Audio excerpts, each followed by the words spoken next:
Russia and Ukraine accuse each other of shelling the Zaporizhzhia nuclear power plant. Both sides claim the danger of strikes, but so far the situation remains unresolved. If the shelling takes out the auxiliary services that ensure the operation of the reactor, the disaster could be comparable in scale to the accident at Japan's Fukushima Daiichi NPP, experts interviewed by the Daily Storm said. The radioactive contamination may affect not only Zaporizhzhia and Russia, but also several countries in Europe and make the territory uninhabitable. Zaporizhzhia nuclear power plant is the largest in Europe. It is located in the city of Energodar in Zaporizhzhia region, next to the Dnieper River, which flows into the Black Sea. In March 2022, during the Russian military operation in Ukraine, Zaporizhzhia NPP came under the control of Russian forces. Possible consequences of the shelling of the Zaporizhzhia NPP. Lev Bacharov was chief engineer and supervised the construction of the shelter sarcophagus over the fourth unit of the Chernobyl nuclear power plant after the accident from September to December 1986, the final shift of the emergency response. He explained that the reactor of the Zaporizhzhia plant is protected by a special dome that can withstand even a plane crash. The protection of the reactor was taken into account in advance, before the construction of the nuclear power plant began. But military strikes could affect the auxiliary services that ensure the operation of the reactor, then an irreparable catastrophe would happen. Bacharov called for an immediate shutdown of Zaporizhzhia NPP to prevent the catastrophe. Work at the plant can be resumed only when there are guarantees that there will be no shelling, he stressed. There it is not so much frightening to hit the very building where the reactor compartment and machine room are, but the auxiliary services that ensure the operation of the reactor, that is, the water supply for cooling, the electricity supply to keep the cooling pumps running, and so on. And when they hit randomly, without knowing exactly, they can accidentally damage the auxiliary services. If the cooling water supply stops, there will be a Fukushima. If the power supply is disrupted, that means the pumps that cool the reactor won't work, and that too could lead to disaster, he explains. If the reactor explodes, it's an atomic explosion. And where it will go next? It's very scary. You can't even imagine what it is. The most important thing is that you can't fix it if it happens, adds the engineer. The consequences of an explosion at the Zaporizhzhia NPP could be more powerful than at the nuclear power plant in Chernobyl. If in Chernobyl there was a 30-kilometer fence zone, here it will blow up to Zurich, to Switzerland it will all be in barbed wire, the expert suggests. If you've seen pictures of Pripyat fenced with a barbed wire fence, only passports are needed to get there, it's a dead city. Well, in case of an explosion at Zaporizhzhia NPP there will be a dead Europe. That's the most terrible thing. And the contamination is for thousands of years, not for 10 to 20 years. What territories may be affected by the explosion at the nuclear power plant? Lev Bacharov says that the geography of the consequences of the explosion depends largely on the wind direction. Where it will reach depends on where the wind blows. After Chernobyl, the radioactive trace circled the globe 4 times. The trace was almost in Iceland. There were many contaminated areas in France, which is not even talked about and not remembered at all. He recalled that after the explosion at the Chernobyl nuclear power plant, one of the first to raise the alarm was the city of Syeverodvinsk in the Arkhangelsk region.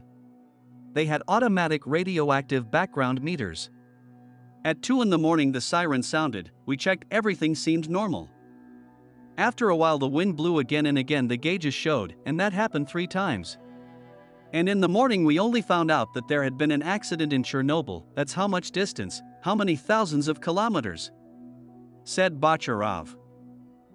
Andrei Ozarovsky, a physicist, engineer and expert in the radioactive waste safety program at the Russian Socio-Ecological Union, explains that the threat at Zaporizhzhia NPP is posed by radioactive substances in fresh nuclear fuel, in spent nuclear fuel, and in radioactive waste.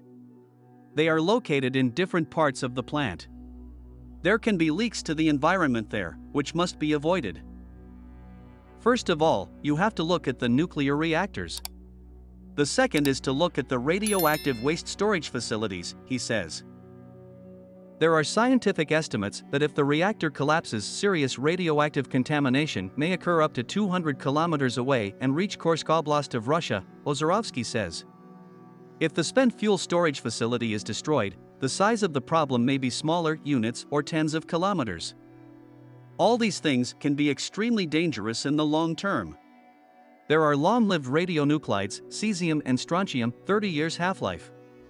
That is 300 years, 10 half-lives, they are dangerous.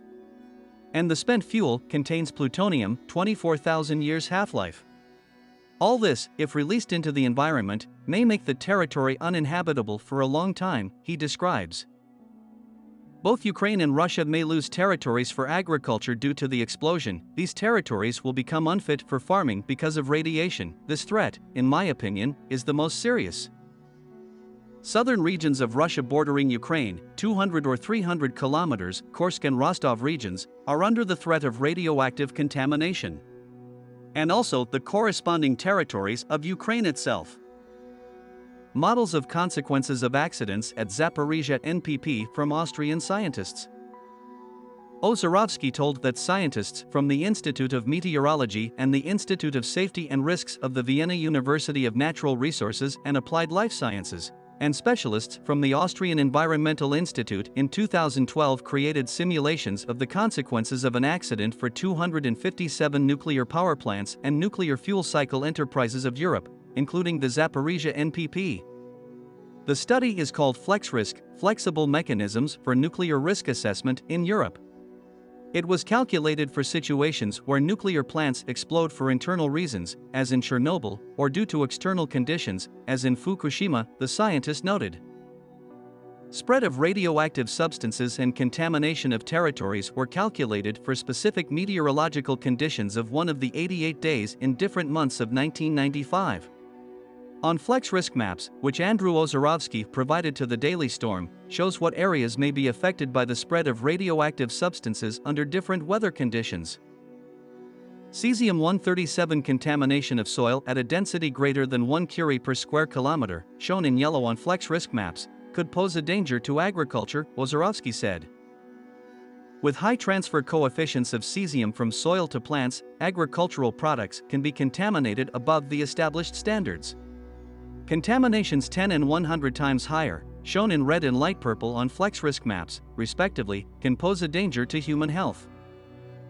An explosion at a nuclear power plant is scarier than the war in Afghanistan. Lev Bocharov shared his memories of the liquidation of the consequences of the Chernobyl accident. This work included Soviet military personnel, among whom were participants of the Afghan war. I asked them, guys, where are you more afraid, here or in Afghanistan? They say, of course, here, in Chernobyl. Because in Afghanistan I see the enemy, I shoot at him and then you don't know if he will get there or not.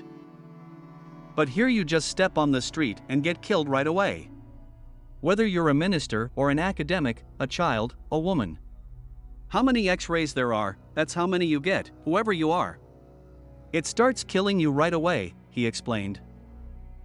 Bocharov still has a photo of the Chernobyl nuclear power plant taken from a helicopter, and he used it as a blueprint for his work. That photo has been more than just a memory for 35 years. I used to carry it in my pants pocket and show the executors what needed to be done. I used to change brand new clothes, sometimes twice a day, because they were dirty from radiation. The normal radiation background is 12 to 20 microröntgen per hour. I now hold a dosimeter up to this picture, it shows me milliröntgen, that's 1000 microröntgen. So, there are living particles there, even though 35 years have passed. Subscribe to the channel and share this video with your friends. Give it a thumbs up. Tell us interesting facts you know about the topic of this video. See you in new videos.